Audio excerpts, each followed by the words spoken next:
On this episode of the CBD University podcast, ensuring that cannabis in Florida continues to move forward, we will introduce you to the state's director of cannabis and have an update on where the state stands in the industry and how Global Widget is contributing to the economic impact. This is the CBD University podcast, and it starts right now.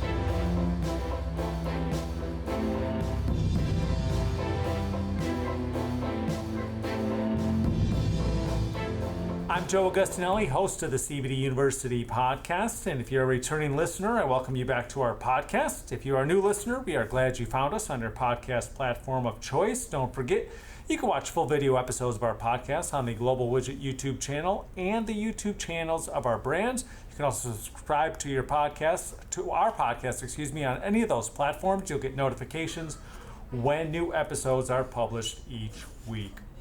As you all know, we are committed to the safety, quality, and compliance of all our CBD products across our brands, Hemp Bombs, Nature's Script, and Perfect Paws Hemp for Pets. You have met a number of the members of our in-house quality and compliance team on the podcast, and now we are always proud to have our Chief Compliance Officer, Margaret Richardson, a Tampa Bay Business Journal Top Corporate Counsel Award honoree for 2020. And when it comes to the quality and compliance, we ensure all our products are in line with all state and federal regulations. And speaking of state regulations on this episode, it's a privilege to be joined by the State of Florida's Director of Cannabis, Holly Bell. Holly, thanks for joining me today. Well, Joe, thanks for asking me. It's great to be in Tampa and great to be here at your facility. Yeah, thanks for coming down to the facility. We welcome you for this recording and got a little tour of the facility earlier on, and we'll talk a little bit about that further down in the episode. But first, tell our listeners a little bit about yourself and your role as Director of Cannabis for the state of Florida. So about 3 years ago, I was in the banking world and I decided to leave banking and do consulting, and I naturally went into the cannabis consulting because I'd been exposed to that through banking. And that's where I met Commissioner Nikki Fried. One thing led to another, and I noticed she was running. We started to dialogue, and then she won the election and reached out to me and said, "Hey, I've got an idea. Would you apply and come down and work for me?" She interviewed me along with a lot of others and said, "I have this job and I have a vision for Florida and what this could do for Florida. I want to put in place a hemp program, and here's what we have to do, and here's ultimately what I want it to look like. I want to offer you the position." So I left Nashville, where I'd lived for 25 years, and my husband and I made a decision to move to Tallahassee and help Florida create, and Commissioner Fried, the hemp program. And I did that in February 2019, and it has been an exciting event ever since then. Every day's different. Every day brings about new and exciting things. It's like the biggest puzzle you've ever had to figure out. And you just have to think and strategize on a daily basis. So I am thoroughly loving it. Now, we'll talk a little bit about this a little later on. We got to talk about Nashville because I have never been there and I want to hear a little bit more about it. And I love country music. But first, not to get off on a tangent, one of the topics we've discussed with our guests many times on this podcast is the Farm Bill of 2018. And how has the industry in Florida evolved since you've joined the state and in the terms of what that bill was hoping to be implemented? So that's a great question. When I got down here, CBD was already being sold everywhere. So we got the cart a little bit in front of the horse, but that was happening nationwide. So we get the Farm Bill in 2018. I come in and start immediately working in Tallahassee to get a bill passed so that we can mirror that Farm Bill here in the state of Florida. We get that passed, and it is Senate Bill 1020, which opened up the hemp industry for Florida. Then after that became law in July, we started implementing our rules. We were tasked with the Florida Department of Agriculture and Consumer Services to regulate the entire program. So we had 5 rules we had to write to get that up and going. We got the very first ones actually in place with permitting January 1 of 2020. And the very last one, which was for cultivation, was put in place and we started issuing cultivation permits on the 27th of April 2020. During COVID, we've continued to work and continued to keep the system up and going, refine it, get permits out, and we're up to thousands and thousands of permits now. And as I mentioned, when you came back on board in 2019 as part of Commissioner Freed's team, you said it was time to realize the full potential of the industry for farmers and consumers here in the state of Florida. How is that process coming along now as we get towards the end of 2020? So, first of all, it's offered a diversity crop for farmers. We have licensed in excess of 600 farmers to cultivate hemp. There is no cost for the permit to cultivate currently, and that represents some 20,000 plus acres that those farmers have registered to plant. We haven't had nearly that quantity planted yet, but I do believe we will work up to that in the next year and a half. We're trying to figure out the genetics that work here. We're trying to figure out what season is best to grow in what zone in Florida, and the farmers are quickly figuring that out. So we have about 600 plus farmers engaged in the process. They also hire people. That helps with revenue, wages, the economy, the industry. Then we have permitted about 12 processing plants that will take the crop, process it down to a crude oil, isolate or distillate. Those each in turn are employing various people, up to 100, like your facility here. They also are doing something that I think is really important for Florida.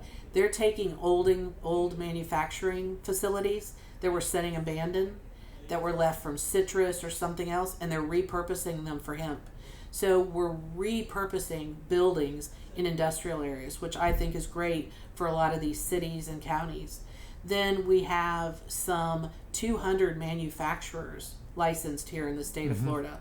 That also is employing people, creating facilities, creating revenue. Then we have about an equal number of distribution warehouses that are set up. And then we have close to 8,000 retailers now that are permitted. There are more out there, I think, that are probably selling that, but that's a process of us getting to them and educating them.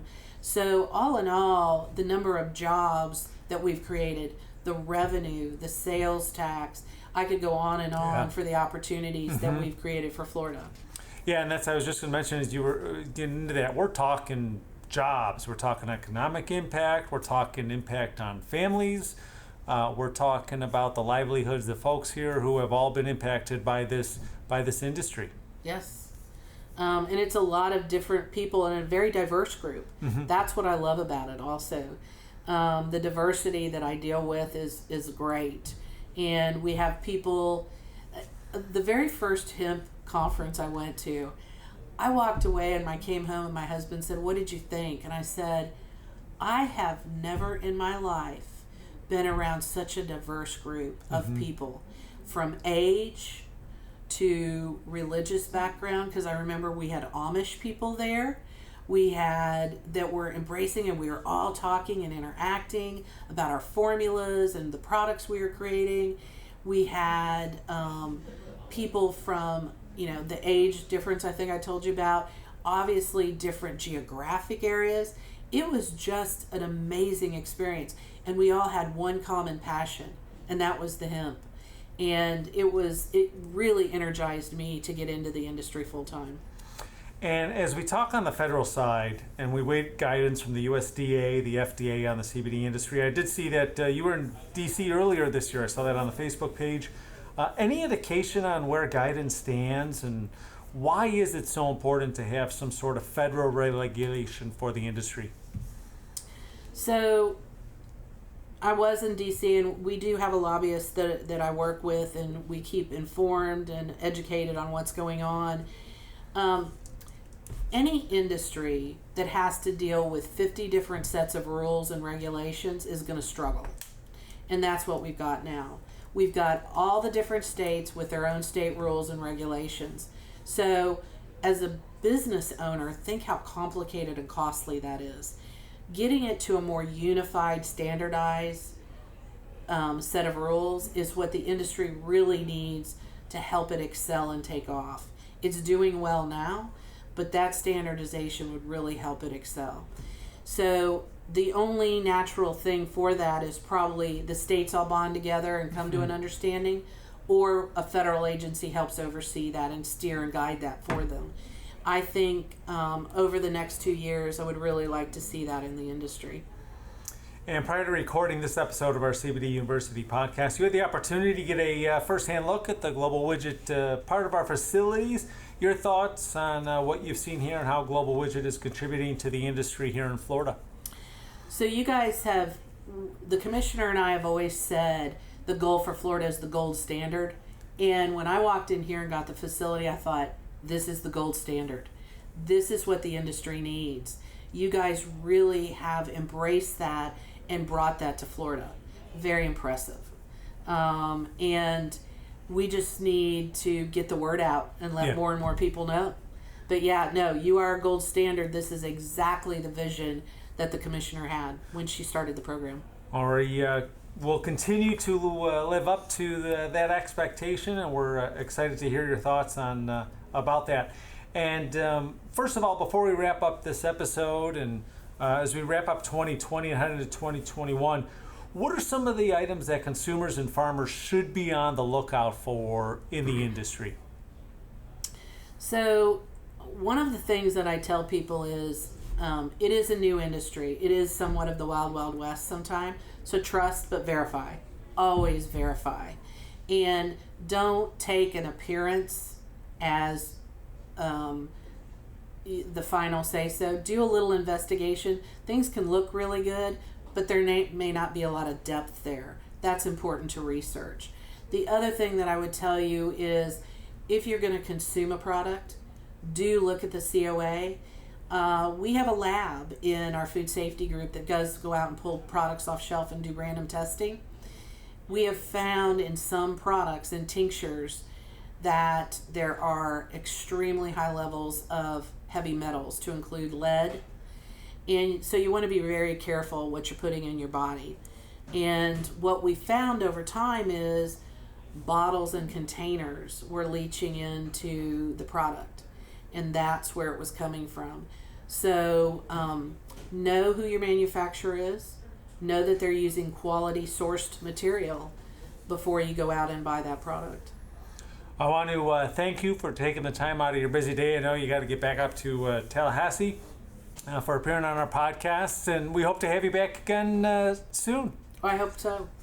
Once again, I want to thank you for taking the time, not only for appearing on our podcast, but also for your time here today at Global Widget, taking a tour of our company. We always appreciate being able to show off our capabilities, our team, and everyone involved here. So thank you again for coming down. You're welcome. Thanks for having me. Once again, that's Holly Bell. She is the Director of Cannabis for the state of Florida. And I thank you for listening to this episode of the CBD University podcast. A reminder, subscribe on your favorite podcast platform of choice. You can also catch full video episodes of our podcast on the Global Widget YouTube channel and the YouTube channels of our brands. Wherever you subscribe, you'll get notifications when new episodes are uploaded each week. Once again, I'm Joe Augustinelli, the host of the CBD University podcast. Thanks for tuning in.